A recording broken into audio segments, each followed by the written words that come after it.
বাকিরা হাসিনা কিন্তু সাহস আছে যাইতে এই শেষের সময় কিন্তু সে যাইতে চাইছে চাকরি করে কিন্তু দিয়ে পাঠায় ওরা চাইবে ধরে এগুলো বাধ্য করছে দেখি সেটাই সেনা বলে সেনা বলে একটা ভাবা যুক্ত একটি মানে ওরা বাধ্য করছে যে দায়িত্বে এটাই সেনা প্রধান ভাবা এর যে কি পরিকল্পনা তুইব এল শেখ হাসিনার আপন ভাগ্নে জামাই এটা বুঝতে পারলাম না ও যে আরেকজনকে উজ্জ্বল করলো ওটা আরেকজনকে বিচ্ছে করে এটা খারাপ লাগছে আগে রাতেই তো সুইচ করে কানিয়া করলো না আমেরিকাতে প্রচুর প্রেসার দিছে খালি খালি কারি চলে আসছে বলে ওই ইউদ্যুৎ গেছে কি বলে আগে গেছে কাটো ভাই এখন অবস্থা এটা না কি আছে ইউদ্যুৎ দেশে নাই না আসতো না দেশ বাইরে গেছে কখন গেছে এই অপারেশন করতে গেছে কখন গেছে কালকে আপনারা লাস্টে 12টার সময় প্রেস ব্রিফিং দেন নাই স্যার এই ক্ষমতার কথা শুনে কি স্যার বুঝতে পারছেন কি এত কি এই অপারেশন মাইনর অপারেশন আছে মাইনর অপারেশন করে কোন দেশে এটা বলে নাই মাইনে বসে জানে প্ল্যান করতে গেছে বসে বসে মাইনে অপারেশন অন এখন বসে করতে আমেরিকা এজেন্ট হ্যাঁ দেখেন কি বলবো এই সুযোগটা কেন আপনার আমলিকে দেওয়া দরকার ওই জায়গায় সুযোগ কইরা নেই সুযোগ কেন দিছে? সুযোগ কইরা দেয়া না আমি সেটা আমরা বলি সেটা আমরা আবার কথা শেষ করতে পাকিস্তানি ইমরান খান কি এমপি কইছে না, আমার কোনো কথা এই বিষয়ে আমি স্যার কোনো পক্ষে নেব না 18 সালে স্যার দেশমায় নির্বাচন সাহেব আমি একটা কথা বলি এই 15 বছর শেখ হাসিনা সবাই ফাঁদে পেয়েছে আর 15 বছর পর এই প্রথম শেখ হাসিনা অন্য ফাঁদে পড়ছে তাদের ফাঁদে এই মিডিয়ার ফাঁদে পড়ে এই ফাঁদে পরিস্থিতিতে একটু পর্যন্ত গড়াইতে পারছে ওদের ফাঁদে না পড়ছে প্রথম থেকে একটু গড়াইতে পারে আচ্ছা তাহলে এই যে এই কি জানেন না মানে ভুল আছে এই যে কি ফাঁদে জানেন পড়ছে ওদের এই যে ও ফাঁদে পালিয়েছে সেনাপ্রধান কি করলো আপনার সেনাপ্রধান বিট্রাই করলো এই বিট্রাই না করলে কি করতে হাজার হাজার লোকের পর পুলিশ আলাকে আপনি কি পুলিশ আলাকে কি আপনি চাহিদা বলেন ভাই মানে বলতে দাদি মরার আগে আপনি একজন মানুষ বাংলা তাজন আপনি হাজার হাজার মানুষ পুলিশ আলাকে যেটা অন্যায় সেটা তো যখন মনে করেন এখান থেকে মেসেজ চলে গেছে তো ক্ষমতা ছাড়তেছে তোমাদের মানুষ চলে আসছে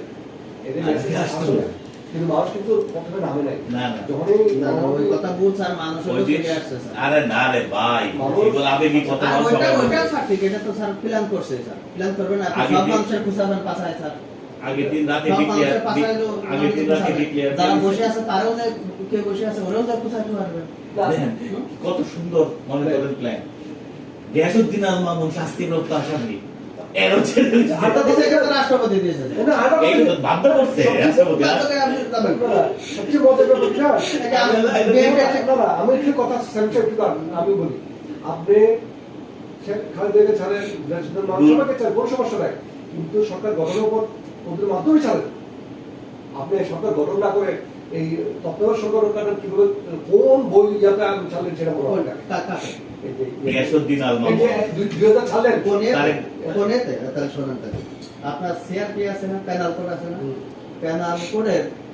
আপনার কত দাঁড়াবে 103 দাঁড়াতে না ওইটা আছে আপনার প্রেসিডেন্সি ক্ষমার সাথে এর ক্ষমা মিলে না এটা তো আপনি বুঝে এই নেন প্রেসিডেন্ট ক্ষমা করবে তাহলে আপনি প্রেসিডেন্সি কার ক্ষমা করবে জানেন এখন আচ্ছা এইখানে তার আদেশ হয়েছে তার আদেশ হয়েছে এখন তো দেখবেন মানুষ চাপে যে করছে মানুষ চাপ পড়ে করে আমিও বুঝতে শুনেন মানুষ চাপ পড়ে করে এখানে এসে ফজলু জামাত বিএনপি আপনার এই যে বড় যে বলদ আছে এই আপনিও বুঝতেছেন যেটা আমরা তো বুঝতেছি যেটা সত্য সেটা তো সত্য না কি স্যার কারণ ওদেরকে তখন যদি না ছাড়তে তারা যদি বলতো না সবচেয়ে মজার ব্যাপার কি জানেন আপনি যখনই মেসেজ দিচ্ছে যে কালকের মধ্যে খালেদ জিয়া ছাড়বে তখনই সবাই জানিয়ে গেছে যে বিএনপি ক্ষমতা আসতেছে এই যে ধূর্তরাজ এই যে হাজার হাজার ছেলে মারা গেল আবার এই একটা রাতের মধ্যে এটা হইতো না যদি এই মেসেজটা না পৌঁছতো এরা আর সপ্তাহে এক সপ্তাহ লাগবে ওরা চুপচাপ বসে থাকতো যখনই মেসেজ হয়েছে যে খালেদ জিয়া থেকে সবাই উঠছে কালকের মধ্যে আমি তো প্রথম দিনে এবং শেষটা মানে বিলাইটা মারছে কই মানুষকে বুঝে ওঠার আগে বাচ্চা ওরা বুঝে ওঠার আগে যে কালকে বসছে কে না বসছে কালকে বসছে এক রকম যদি দেশে না আসতে পারে তাহলে প্রথম কন্ডিশন হলো এটা তাদের আজকে ভাষণ দিবে প্রথম কন্ডিশন এটা তো ওদের সামনে বলতে পারে না কিন্তু ওরা তো এটা রাখবে না